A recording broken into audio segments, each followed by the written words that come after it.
Tonight on Politicat, the votes are in. Virginia and New Jersey have new governors, but what's the impact on American politics? The year of Trump. We reflect on 1 year since the 2016 presidential election. And we go global. The president is midway through the longest trip to Asia of any American president in the last quarter century. How's he doing? We'll discuss. Plus, we examine the terror and devastation in Rohingya in tonight's Global Recap. All that and more coming up on Politicat. It's your political news right now.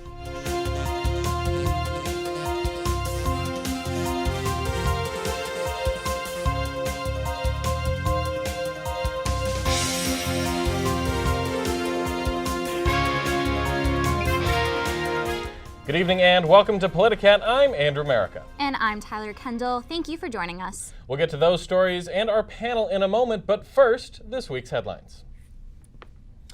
A gunman opened fire in a Baptist church in a small town outside San Antonio, Texas on Sunday. 26 people were killed and nearly 20 others were wounded in what is now America's largest mass shooting inside a place of worship. The shooter was dishonorably discharged from the Air Force in 2012 for abusing his wife and her son. The Air Force admitted it failed to enter that altercation into a federal database, which would have prevented him from buying a gun. President Trump said the shooter's mental health was to blame in the shooting, calling him a, quote, very deranged individual. Former chair of the Democratic National Committee, Donna Brazile, believed the 2016 presidential primaries were rigged to favor Hillary Clinton over Senator Bernie Sanders. Excerpts released from her forthcoming book indicated Brazile felt the Clinton campaign had, quote, unprecedented control over the Democratic Party. She said she did consider it a, quote, fair fight between the two Democratic candidates, but claimed the election was unfair because the Clinton campaign had made major contributions to the party from the outset of the election. She feared those donations gave Clinton preferred status within the party. Saudi Arabia on Monday claimed a missile fired by Yemen was an act of war by Iran. Saudi Arabia has been in a Cold War of sorts with Iran for the past 30 years as the two nations struggle for dominance in the Middle East. These new accusations raise the threat of direct military combat between the two nations, which are already fighting proxy wars in Yemen and Syria.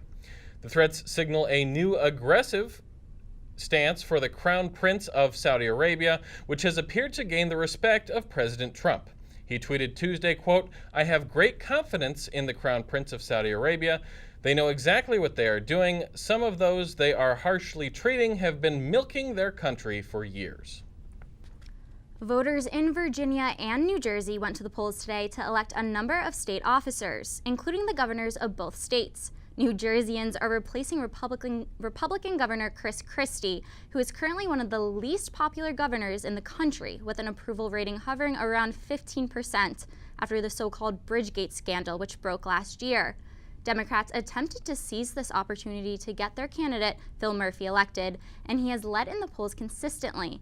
His opponent is Kim Guardano, Christie's lieutenant governor, who tried to distance herself from the former governor. While the first votes are just coming in now, Democrat Phil Murphy is projected to win. The race to watch, however, has been in Virginia, where the closely contested race between Democratic Lieutenant Governor Ralph Northam faced off against far-right Republican Ed Gillespie. Gillespie has walked the narrow divide between establishment Republicanism and Trumpian populism, with racially tinged ads focusing on Confederate monuments and illegal immigration. Northam, meanwhile, has sought to capitalize on the economic success of Virginia's incumbent Democratic governor, Terry McAuliffe, as well as prevailing anti-Trump energy. Tonight, the results are showing that the strategy has paid off for Northam. At last count, the lieutenant governor clinched about 52% of the vote to Ed Gillespie's 46.8%. To help make sense of what this all means for the president, we're going to bring in our panel. We're joined now by NU College Republican Secretary of Events, Dominic Bayer, and the Speaker of the Political Union, Sabrina Williams. Dominic, Sabrina, thank you guys for joining us. Thanks for having me here. So let's quickly first talk about New Jersey. Murphy has held the lead for weeks now against an opponent who's been unable to shake her association with the highly unpopular Chris Christie. So should Democrats be celebrating this win? Because it seems like it was almost a given. Sabrina, we'll start with you. I think they definitely should take the time to celebrate. You know, a year ago, Democrats and people who voted for Hillary Clinton, experienced something different in terms of politics, and so I think that any sort of Democratic victory is something to take a deep breath and say we did something correct, we did something right, and we can see what we did well and keep doing that in the future. Dominic, what do you think about this race? I think you can see this coming a mile away. Democrats shouldn't be viewing this as anything exceptional. New Jersey is a state that's more than 10 points Democratic, and they were going to win this race by far. Chris Christie's unpopularity also helps sink Kim Guardano, and I think, so this isn't anything exceptional, to be honest. All right, moving on to Virginia. This was a much more closely contested race. If any state exemplifies the partisan divide in this country right now, it is Virginia, with several small cities as well as D.C. suburbs that consistently go blue and large rural populations that consistently vote red. So, Dominic, what does Northam's win here today say about the larger political climate in that area? I think this is an indictment of Republicans' failure to get their policies enacted. President Trump has been in office for nearly 10 months now, and we haven't had the change that's been promised. We failed at repealing Obamacare, and we still have not enacted tax cuts. And I think this is a reminder to Republicans that people voted for President Trump because they wanted change. They wanted to make America great again, and we have not been sufficiently successful as that. And as a party, we need to come together and we need to start getting results passed. Or else we're going to lose the House in 2018, and we're not going to expand our majority in the Senate. And I think this is a call to action. Sabrina, is that a fair diagnosis, you think? I think that it's a sign that campaigns that run on fear and creating groups that you attack consistently will only get you so far. They might get you to the presidency, but they're not enough to sustain will among people. So I think that once people see that trying to persecute a group of people, multiple groups of people, doesn't actually change your life for the better, they move on and they move to people who have good messages and change, hope, optimism for the future. So, Sabrina, I just want to dispute your description of Gillespie's campaign, as well as, Andrew, your introductory remarks. Ed Gillespie ran a serious conservative campaign focused on a message of law and order and on cutting taxes for all Virginians. His message wasn't racially tinged. He wasn't trying to take advantage of race animus. He ran a decent, respectable campaign, and calling him far right or saying he was trying to exploit racial differences is completely false and is an accusation that should be totally refuted. Did not call him far right, but I would say that looking at the ads that he ran, I would heavily disagree with what you just said. No, his ads weren't saying, oh, black people are inferior, or we hate all immigrants. His ads were focused on enforcing the laws we have on the books. Right. And understanding that while we have had racial issues in the past, the way to solve our problems isn't to completely erase our history. Right, but I would say that, dog whistling illegal immigration or undocumented immigrants is a trend and a tactic that current President Trump used in his election, and that's something that we've seen in this one today. And Very I think quickly, it's Dominic, gonna fail. we have to go to break if you understand. Yeah, I think that's not an accurate comparison. President Trump did try to exploit these issues, but Ed Gillespie is a serious conservative, and he focused on issues that are worrying to all Virginians. Virginians have MS-13, which is an El Salvadoran gang that has really created a bunch of crime problems in Virginia. And these are illegal immigrants, and the federal government has not been doing enough to take these people out of the country, and that's a serious issue. So pointing at a serious issue isn't dog whistling, or it isn't xenophobic. Okay, unfortunately, that's where we're going to have to leave it right now. Great conversation. Thank you again to our panelists. We'll be right back after this break.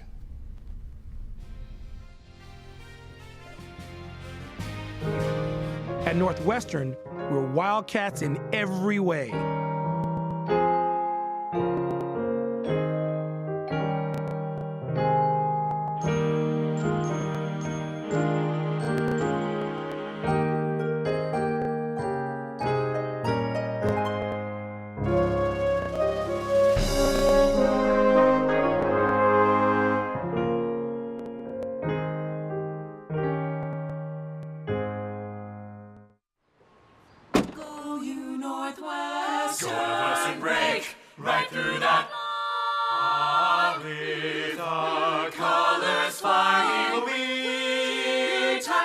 Cheer you all the go. Go you Northwestern, fight for victory. Sweet victory, spread for the fame of our fair name, and go Northwestern, win that game. Go Cats! Today, Tuesday, November 7th, marks nearly a year since Donald Trump won the 2016 presidential election in an upset victory against Democratic nominee Hillary Clinton. Last month, President Trump signed his 49th executive order since assuming office. The only preceding president to sign that many at this point in his term was Lyndon Johnson in 1964. Many of the executive orders have dealt with dismantling President Obama's legacy, from climate change to healthcare. With few congressional legislative successes so far, the anticipated tax overhaul is a bright spot on President Trump's agenda. And to discuss, we're going to welcome back our panel, Sabrina Williams from Political Union and Dominic Bayer from NU College Republicans. Thanks again for sticking around, guys. So if we're going to look at this year in review, people on the left and right disagree with the successes of Trump's presidency so far. So how do we reconcile these differences accurately to, assess the year in its entirety? Dominic, we can start with you. So I think it's been a mix. So everything that has been done throughout Congress, the vast majority of what should have been done by Congress up to this point has been a complete failure. We failed at repealing Obamacare. We still haven't passed a tax plan. The only positive thing the Senate has done is confirm Neil Gorsuch to the Supreme Court. But in the meantime, behind the scenes, the Trump administration has been doing a bunch of positive things. Deregulating, getting rid of all the ridiculous regulations passed by the Obama administration that kill American jobs and that make it harder for ordinary Americans to create new jobs. And at the same time, I'd say it's a mix of both. The behind the scenes, he has been really successful, but in the big issues, tax reform, healthcare reform, it's been a failure. And we need to move forward, and we need to actually get things done. All right, Sabrina, what's your assessment? I'd say that it's been an opportunity and a bit of an urgency for the Democrats to recenter their message, find out who they think are going to be the next leaders, support them, and really work past tearing the party itself apart, because I think that we can see a lot of that in a lot of infighting and a lot of unclear signaling to people who would like to, know what the Democrats stand for. So I think it's been an opportunity for Democrats also to assess their party, their values, and create a new message and move forward. What do you say about polarization in our country today? Do you think it's, more because of this? Kind of going off of what you're talking about? It has definitely been a split, I would say, and we've seen that especially in the election. And you see the Pew Research data that shows that Americans are more separate than ever before. But I still think that when you run campaigns on universal kind of ideas like change, hope, optimism, versus running campaigns on negative or resistance type messages, you can create images and messages that do reach people across the spectrum. So yes, we have a lot of polarization, and that's not a good thing, but I do think that there's still plenty of opportunities for us to bring Americans back to the center, if anywhere else at least. All right, so we're thinking about a year now since Donald Trump has been elected.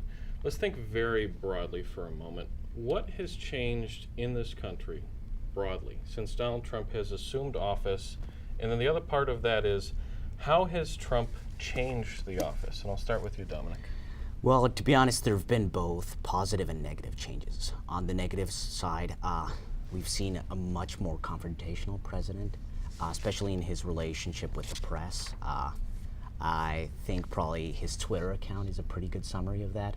And I think that's something that definitely we should be saddened by. I think the president should serve as a unifying force. But on the positive side, I think he's been pretty active. He's been an energetic president, and I think that's something Americans were missing, a president who actually tried to get things done for them. Active and energetic, even though he has, as you said earlier, failed to do some Right, things. but most of the failures have been because of Congress, because congressional Republicans haven't gotten their act together.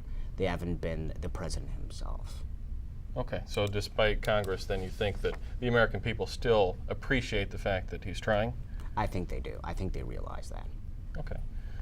I'm going to ask the same question then to you then. How has America changed in lieu of Donald Trump, and how has Donald Trump changed the presidency? I think a lot of Americans have realized what we've lost, I guess, which is always a good thing, I guess. We lost a president with dignity and grace, and that was respected around the world. And I think Donald Trump has done a lot to hurt the image of America. He's the one we send overseas, who's currently abroad. And he doesn't, I think, represent the best of America. I don't think he commands the same level of respect that our past presidents have. And I think that's due to his own actions himself. So I think he's reducing our standing in the world because of who he is. I think, if anything, our role abroad has been increasing, and we've been doing so much better abroad because President Trump and his administration have shown our allies that we are willing to stand with them, especially in Asia, where our president is right now. He's giving support. He has a great relationship with Japanese Prime Minister Shinzo Abe, and he's been giving more support to our allies in NATO and in Africa, trying to fight the global war on terrorism. I think he's been so much stronger than President Obama was in foreign policy. And I would say that there's been massive protests in South Korea against him and against everything he represents because they don't want war, they don't want nuclear war. And the same with Japan, they don't want nuclear war. There's massive protest movements. Abe is one of the least popular national figures in Japan. And his re-election was only because people felt they had no other option in the face of Trump and what he represents. So I'd say that none of that is accurate.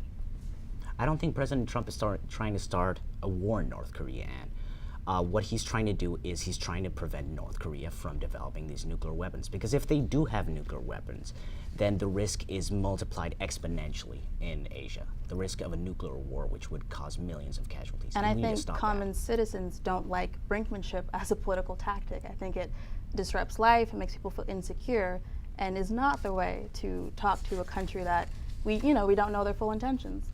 We need to put pressure on them. If we don't put pressure on them, they have no reason to give up developing nuclear weapons. And I think we need to take a hard line on North Korea to force them to come to the negotiating table and give up those nuclear weapons. If we just allow them to continue doing what they've been doing, they're going to develop nuclear weapons, and we're going to have a gigantic security risk in Asia. All right, Sabrina, one quick last thought. Oh, again, it's not the way to go. Trying to push North Korea into a corner is just, there's a reason that no other president has done this. There's a reason that this is a sharp departure from what is standard protocol with North Korea, and that's because it's irresponsible and doesn't work. All right, so we could probably debate this for another year, but we're going to have to stop this discussion right here. We'll be right back with more Politicat. At Northwestern, we're Wildcats in every way.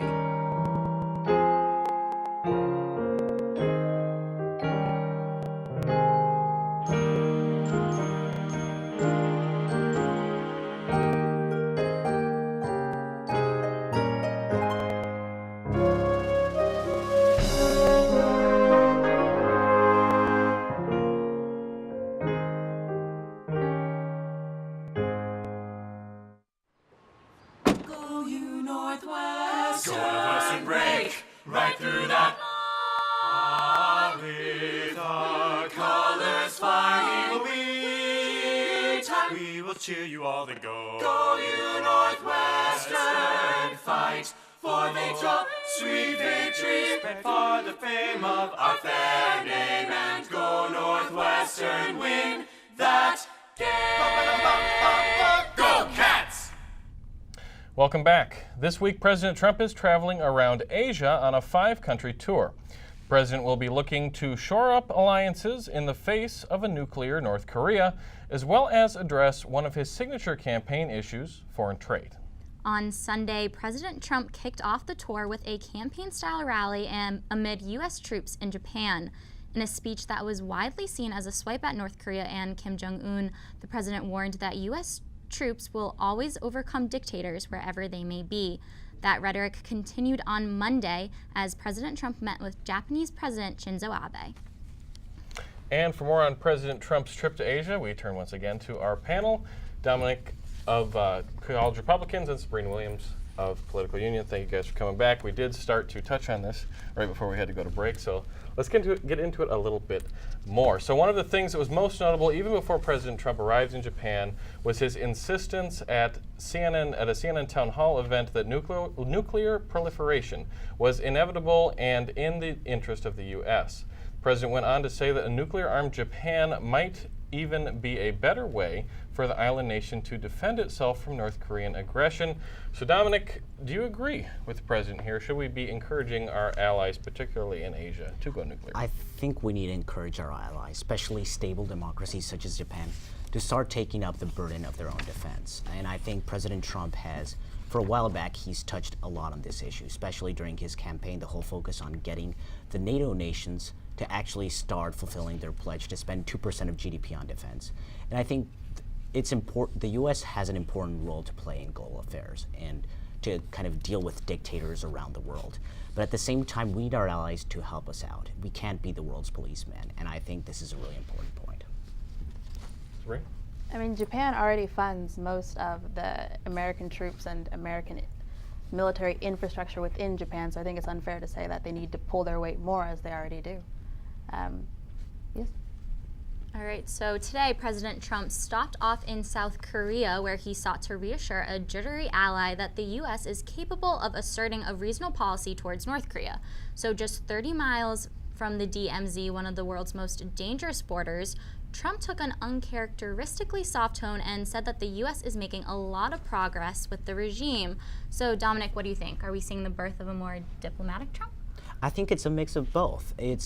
President Trump is following Theodore Roosevelt's advice to speak softly and carry a big stick. He's showing North Korea that we are willing to punish them, to go after them if they do not stop developing nuclear weapons. But at the same time, he's reaching out to see if they will come to the negotiating table to agree with us and to stop developing those nuclear weapons. I think he's got a very balanced, very well-developed approach to this issue. What do you think about his approach, Sabrina? I don't think he knows what he's doing. I think he's in East Asia because that's what his administration told him to do, and that he's just kind of he's doing as he's told and trying not to make a mess while he's over there. All right. Well, later this week, President Trump will attend the Asia-Pacific Economic Conference in Vietnam, where he's widely expected to meet face-to-face with Russian President Vladimir Putin. So given that the first indictments came down in the Justice Department's Russia investigation almost the same day Trump left, is it likely that the two world leaders will be able to make progress? And how will Trump meeting that president in light of the continued accusations of collusion affect their relationship? So I think whether you like it or not, Russia is a very important world power, and I think we need to be meeting with them to see the progress that can be made on a bunch of different issues, on getting them to stop their aggression in Ukraine particularly and towards the Baltic states, and getting them to help out with North Korea.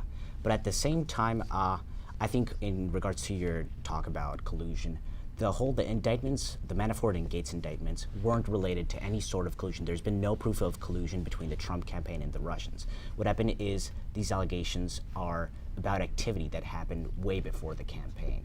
Activity related to Manafort's collaboration with former Ukrainian President Yanukovych, who was a Putin stooge. And I don't think there's any sort of cloud upon this meeting. Do you agree? I'm honestly excited. I think that we'll see how the legal investigations play out, and we'll see how this meeting with Putin potentially plays into that story. So I'm very much in a wait and see kind of mode. Yeah. Well, we thank you both so much, but that's all the time that we have for now. For more on world affairs, we go now to Eric Miller with our global recap. Thanks, Tyler. As President Trump tours Asia this week, what the UN has called a, quote, textbook case of ethnic cleansing continues to rage in Myanmar. Since the crisis began in August, nearly 500,000 members of the Muslim minority Rohingya have been displaced by Myanmar's military. Thousands more have been killed or simply disappeared. For Chicago's small Rohingya refugee community, that means a day-to-day struggle. Not only must they find their way in a new country, but they must also wait and wonder if their family and friends back home are still alive. Lila Hesh came to the U.S. 4 years ago, leaving her father, sister, and extended family behind in Myanmar.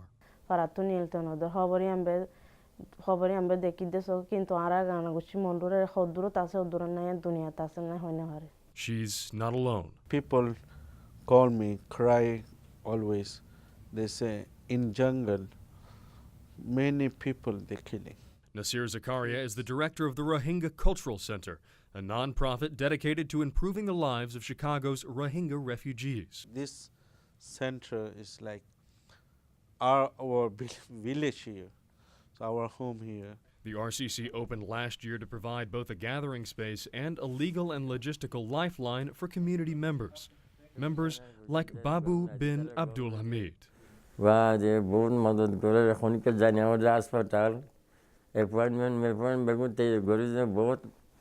Abdul Hamid came to the U.S. 4 years ago after he says the government of Myanmar confiscated his farm. He left his wife and daughters behind to look for a better life elsewhere, but like many in Chicago, he's lost touch with them in the last month.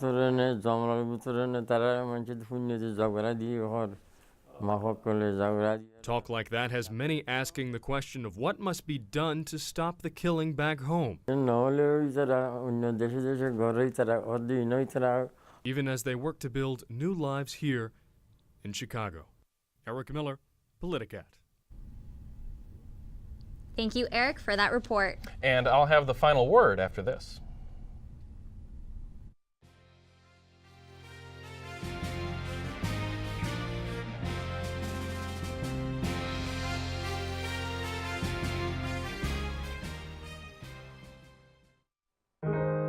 At Northwestern, we're Wildcats in every way.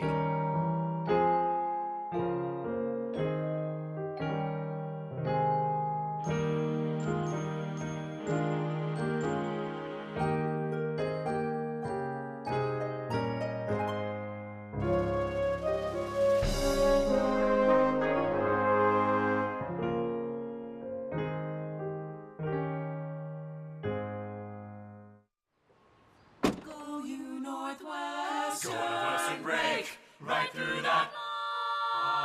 With our colors flying, we will cheer you all the go. Go you Northwestern, fight for victory, sweet victory, spread for the fame of our fair name, and go Northwestern, win that game.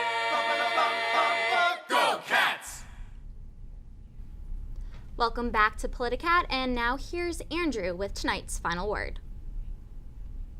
Thanks, Tyler. The views expressed in this segment are not necessarily the views of NNN or Northwestern University. They are the views of the Politicat editorial staff. In a Teen Vogue article out this weekend called Understanding the Fox News Propaganda Machine, columnist Lauren Duca discusses what she calls the Cheeseburger Incident. Monday, October 30th was the day that the first indictments came out in the Russia investigation.